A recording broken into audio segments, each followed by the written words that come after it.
बिस्मिल्लाहिर्रहमानिर्रहीम। नाज़रीन अस्सलाम वालेकुम, मैं हूँ इमरान वसीम। नाज़रीन, इस वीडियो लॉग में सबसे पहले तो जो सुप्रीम कोर्ट ने इंतखाबात केस का जो तहरीरी हुक्मनामा जारी किया है, इस हुक्मनामे के जो मंदरजात हैं वो मंदरजात आप नाज़रीन के साथ शेयर करेंगे। और इसके अलावा जो चीफ जस्टिस की जानिब से इलेक्शन कमीशन को वार्न किया गया है, किस मामले पे इलेक्शन कमीशन को सुप्रीम कोर्ट ने वार्निंग दी है, इसकी डिटेल आपके साथ हम शेयर करेंगे। और फिर आखिर में जो chief justice of Pakistan justice Qazi फाइसा के चेयरमैन तहरीक इंसाफ इमरान खान तहरीक इंसाफ के वकील के साथ जो दिलचस्प मुकालमे हुए हैं और एक फरमाइश की है जस्टिस काजी फाइसा ने सेनेटर अली ज़फ़र से, वो फरमाइश क्या है, ये मुकालमे और वो जो फरमाइश है उसकी डिटेल भी आपके साथ हम शेयर करेंगे। तो हुक्मनामे से गुफ्तगू का आगाज़ करते हैं। नाज़रीन, 2 सफ़ात का हुक्मनामा है। पहले सफ़े पे जो पार्टीज़ हैं उनके नाम लिखे गए हैं, दूसरे सफ़े पे जो है वो आज का जो अदालती हुक्मनामा है उसको तहरीर किया गया है, जिसमें कहा गया है कि 23 अक्टूबर को सुप्रीम कोर्ट ने हुक्मनामा जारी करके इंतखाबात की तारीख़ के हवाले से जानने के लिए वफाक और इलेक्शन कमीशन ऑफ पाकिस्तान को नोटिस जारी किया। यहाँ दूसरी समाअत थी, पहली समाअत 23 अक्टूबर को हुई थी। हुक्मनामे में कहा गया है कि इलेक्शन कमीशन के वकील पेश हुए, उनकी जानिब से अदालत को आगाह किया गया या अदालत को बताया गया कि इस वक्त हल्का बंदियों का प्रोसेस जारी है, हल्का बंदियों का अमल जारी है और ये हल्का बंदियों का जो प्रोसेस है ये 30 नवंबर को मुकम्मल होगा।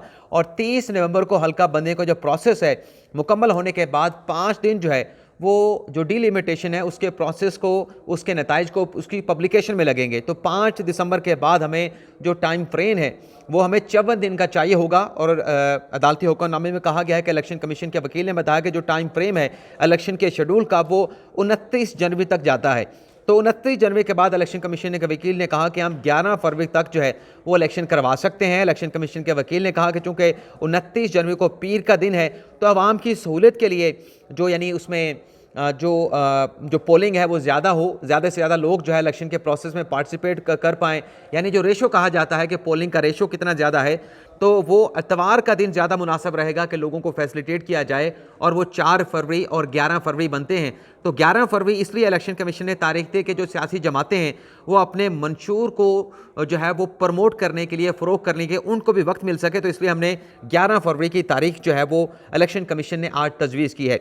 हुक्मनामे में कहा गया है कि इलेक्शन कमीशन और सदर पाकिस्तान आज ही मुलाकात करें और इस मुलाकात में इलेक्शन की तारीख को फाइनलाइज़ किया जाए, यानी उसका तयन किया जाए।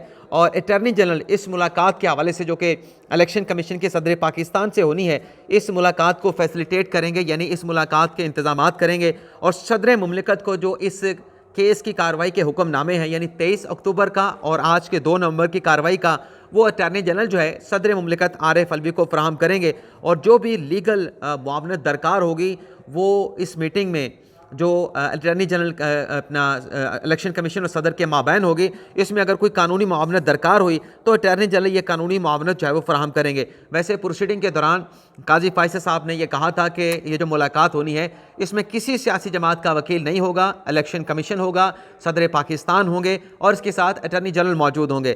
और इसमें कहा गया है कि अटॉर्नी जनरल मुआवनत फराहम करेंगे और आज इंतखाबात की तारीख को सेटल किया जाएगा, यानी आज इंतखाबात की तारीख को इस मुलाकात में फ़ाइनल कर लिया जाएगा। और फिर कल यानी 3 नवंबर को जो भी तारीख फाइनल होती है उसका ऐलान वैसे तो हो जाएगा। सदर साहब के साथ जब मुलाकात इलेक्शन कमीशन की होगी तो तारीख तो सामने रात तक आ जाएगी, शाम तक आ जाएगी जब ये मुलाकात होगी। लेकिन सुप्रीम कोर्ट ने कहा है कि इस तारीख के हवाले से कल अदालत को आगाह कीजिएगा, यानी सुप्रीम कोर्ट से कल बाज़ाब्ता तौर पर इलेक्शन की तारीख जो है वो अनाउंस हो जाएगी। तो ये एक बहुत बड़ा लैंडमार्क डिसीजन कह रहे हैं, लॉन्ग लैंडमार्क प्रोसीडिंग थी आज की अदालती कार्रवाई, जिसमें जस्टिस काजी फाइसा साहब ने, अतर मिनल्ला साहब ने, अमीनुद्दीन खान साहब जो हैं, ज़ाहिर सी बात है कि अप्रिसिएशन के मुस्तहिक हैं कि एक जो डिमांड आ रही थी कि इलेक्शन की तारीख की डिटर्मिनेशन होनी चाहिए, इलेक्शन की तारीख दी जाए ताकि लोग जो है वो इलेक्शन के मूड में आ जाएं, पता चल पाए कि इलेक्शन ताख़ीर का शिकार नहीं होंगे और इलेक्शन की डेट आ जाएगी। तो आज जब यह हुक्मनामा लिखवाया गया उसके बाद चीफ जस्टिस ने इलेक्शन कमीशन को यह भी वार्निंग की है और बड़े सख्त अल्फाज के साथ कि जो इलेक्शन की तारीख इस मुलाकात में तय हो जाएगी उसमें फिर एक्सटेंशन नहीं होगी।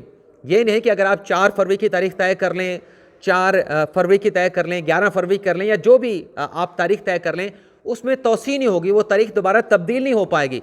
और काजी फाइसा साहब ने तो यहाँ तक कहा कि ये जो तारीख तय होगी इस मुलाकात में वो पत्थर पे लकीर होगी। तो पत्थर पे लकीर का मतलब क्या है कि तारीख हम चेंज नहीं करने देंगे, इस बात की इजाज़त हम नहीं देंगे। तो ये एक बड़ी डेवलपमेंट हुई है। तो एक अब इसके बाद ज़ाहिर सी बात है कि जो सियासी जमातों के कारकुनान हैं वो इलेक्शन के मोड में आ जाएंगे, और जो बाकी चीज़ें हैं, जो गिरफ्तारियां वगैरह, लगता है कि वो भी थम जाएंगी, गिरफ्तारियों का सिलसिला भी। लेकिन आज की समात में नाज़रीन बड़े अच्छे रिमार्क्स दिए गए, बड़े अच्छे मुकालमे हुए। चीफ जस्टिस ने बात की, जो जब तक ये ऑर्डर, क्योंकि चीफ जस्टिस साहब ने कहा था कि हम ये जो हुक्मनामा है जो आपने सदर साहब को जाके देना है, 2 हुक्मनामे आपने देने हैं, इलेक्शन कमीशन को भी हुक्मनामा चाहिए होगा, तो हम आपको यहीं पे बैठे बैठे ये जो मुसद्दका नकूल हैं इस हुक्मनामे की आपको फराहम करेंगे। तो तकरीबन 1 घंटे का वक्त लगा। तो 1 घंटे के दौरान ऑर्डर टाइप हुआ, उसको पढ़ा गया, और पढ़ने के बाद उसकी गलतियों को दुरुस्त किया गया, फिर दोबारा टाइप किया गया, फिर उसमें जो गलतियाँ थी उनको दुरुस्त किया गया, और फिर जो कॉपी ब्रांच है उसके स्टाफ को कमरा अदालत में बुला के इसकी मुसद्दका नकूल के ऊपर बाज़ाब्ता तौर पर जो स्टैंप होती है मुसद्दका नकल की, वो स्टैंप उस पर लगाएगी। तो इस दौरान जजेस ऑर्डर को भी चेक कर लेते थे, और साथ में मुकालमे भी हो रहे थे। काजी फायसा साहब के जो इलेक्शन कमीशन के हुकाम मौजूद थे, अली ज़फ़र मौजूद थे, आबिद ज़ुबैरी मौजूद थे। तो चीफ साहब क्या कह रहे थे, अब ये सुनते जाएं मुकालमे क्या हो रहे थे और फरमाइश क्या की। काजी फायसा साहब ने कहा कि दुनिया में कोई भी जमहूरियत परफेक्ट नहीं होती, कोशिश करेंगे, कोशिश है कि जमहूरियत को बेहतरी की जानब लेके जाएँ। यह चीफ जस्टिस पाकिस्तान काजी फायसा साहब कह रहे हैं। अथर मिनल्ला साहब ने कहा कि जहाँ कानून की हुक्मरानी हो वहाँ हर चीज़ बर वक्त होती है, आइन की बालादस्ती हर सूरत में होनी चाहिए।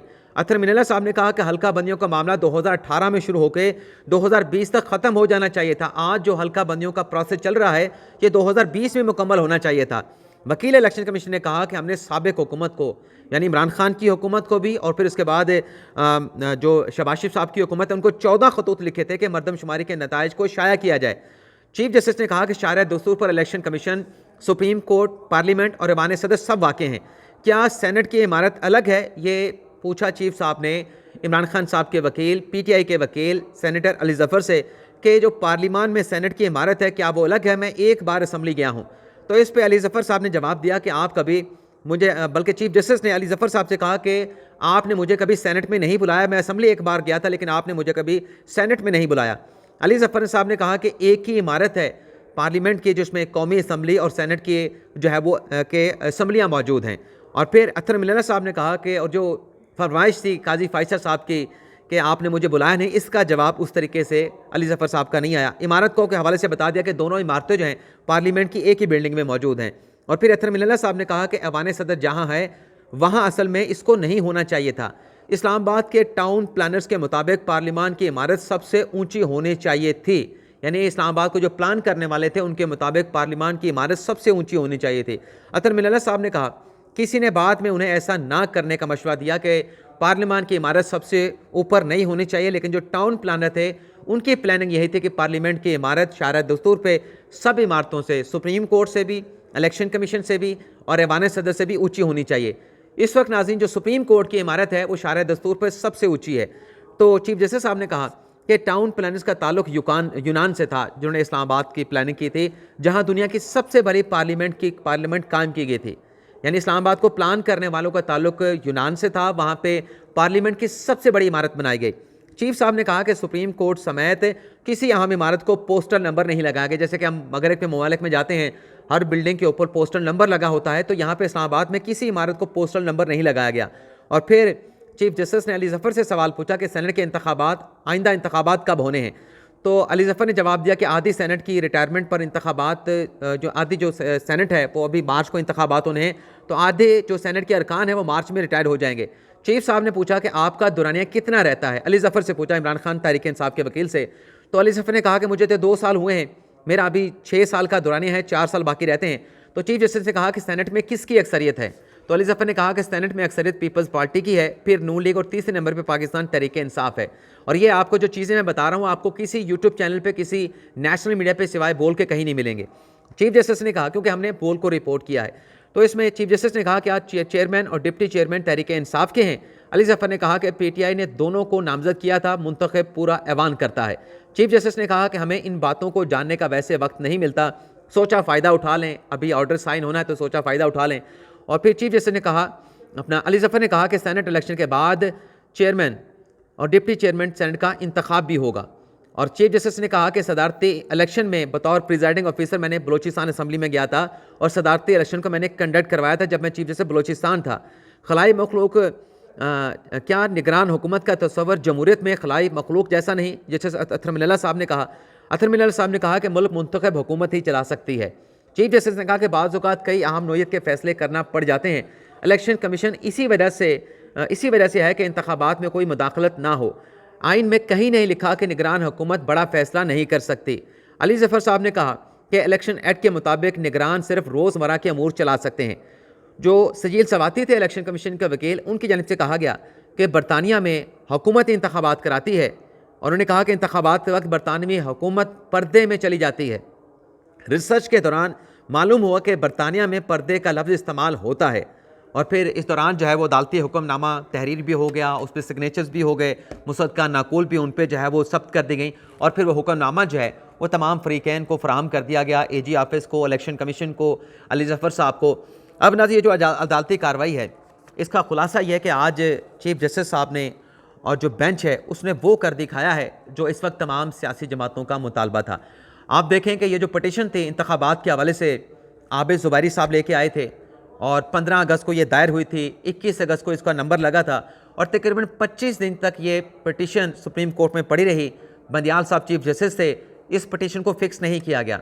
प्रैक्टिस पुचर केस का फैसला 11 अक्टूबर को हुआ। 11 अक्टूबर के बाद प्रैक्टिस पुचर के तहत बनी कमेटी का इजलास 13 अक्टूबर को पहला हुआ, 17 अक्टूबर को दूसरा हुआ, और 23 अक्टूबर को इस केस की पहली समाअत की। यानी इस केस को पेंडिंग नहीं रखा काजी फाइज़ा साहब ने, जो मुतलका कमेटी है प्रैक्टिस पुचर केस की, और 23 अक्टूबर को पहली समाअत में इलेक्शन कमीशन और फेडरेशन को नोटिस करके कि हसास मामला है, अवामी मफाद का मामला है। आज जब तहरीक इंसाफ के वकील ने दरख्वास्त के काबिल समाअत होने पर दलाइल दिए तो चीफ साहब ने पूछा कि ये तो अवामी मफाद का मामला है, बुनियादी हकूक़ का मामला है, क्या इस पटिशन पर कोई एतराज़ करता है? किसी ने, इलेक्शन कमीशन ने, अटॉर्नी जनरल ने एतराज़ नहीं उठाया कि हम कोई एतराज़ नहीं उठाते। तो 23 अक्टूबर को पहली समाअत की, आज 2 नवंबर को दूसरी और फाइनल एक तरह से समाअत हो गई कि इलेक्शन की एक डेट आ गई है। कल तो सिर्फ जो आज मुलाकात होनी है सदर मुमलिकत आरिफ अलवी की और इलेक्शन कमीशन की, उसमें एक इलेक्शन की तारीख का तयन होना है। उसमें क्या डेट फाइनलाइज होती है, उस तारीख से मुतल्लिक तहरीरी तौर पे जिस पे सदर आरिफ अलवी के सिग्नेचर होंगे, जिस पे इलेक्शन कमीशन के चीफ इलेक्शन कमीशन के सिग्नेचर होंगे, और उसमें मामनत देंगे attorney general for Pakistan Mansoor Usman Awan साहब, वो आके रिटन कल सुप्रीम कोर्ट में जमा करवाया जाएगा, और फिर यहाँ पर बाज़ाब्ता तौर पर इलेक्शन की तारीख का ऐलान हो जाएगा। तो इसका क्रेडिट जो है, बेशक लोग क्रिटिसाइज़ करते हैं, काजी फाइज़ा साहब का टेम्परामेंट की बात करते हैं, लेकिन ये भी माने कि जो काम बंदियाल साहब नहीं कर सके उस काम को काजी फाइज़ा साहब ने, आप 23 अक्टूबर से ऐड करें तो 10 दिनों में इलेक्शन की तारीख एक तरीके से जो है इस प्रोसीडिंग के जरिए इलेक्शन कमीशन से ले ली है। अब 11 फरवरी से इलेक्शन कमीशन आगे नहीं जा सकता। 11 फरवरी से ये तारीख 4 फरवरी पे आ सकती है या 28 जनवरी पे आ सकती है, लेकिन 11 फरवरी से आगे नहीं जा सकती। लेकिन मुझे ये लगता है कि ये जो मुलाकात सदर और इलेक्शन कमीशन की होनी है, इसमें मुझे लगता है कि 4 जो फरवरी की तारीख है, कि ये तारीख मुझे ज़्यादा जो है वो आइडियल लगती है कि इसी तारीख के ऊपर जो है दोनों, एक तो कॉन्स्टिट्यूशनल ओहदेदार हैं सदर मुमलिकत आरिफ अलवी साहब। वैसे बहुत सारे दोस्त कहा करते थे कि सदर साहब का अख्तियार है, सदर साहब का अख्तियार है। इलेक्शन कमीशन आज भी कह रहा था हमारा अख्तियार है। तो जिसका भी अख्तियार था, चलें इस बात को मान भी लें, जैसे कि आज सुप्रीम कोर्ट ने भी कहा, अतर मिनल्ला साहब ने भी कहा, काजी फाइज़ा साहब ने कहा, अमीनुद्दीन खान साहब ने कहा। तो अगर सदर साहब का अख्तियार था तो सदर साहब ने तारीख क्यों नहीं दी? आज तहरीक इंसाफ जाके पूछे ना सदर साहब पे, आपने तारीख का ऐलान क्यों नहीं किया? और ये जो एक ब्लॉकेज थी, जो एक रुकावट आ रही थी कि इलेक्शन की तारीख कब आएगी, कौन देगा, कब देगा, आज इस मामले को सिर्फ 2 प्रोसीडिंग में, सिर्फ 2 अदालती समातों में इस बड़े मामले को, मुल्क भर में इंतखाबात के मामले को एक तरीके से तय कर लिया गया है। कल तो सिर्फ रस्मी कार्रवाई होगी, जुमे का दिन है, तो बड़ा फैसला सुप्रीम कोर्ट का यहाँ से अनाउंस कर दिया जाएगा। आपसे इजाज़त चाहते हैं। अल्लाह ताला हम सब का हमें नासर अपनी दुआ में याद रखिएगा। अल्लाह हाफिज़।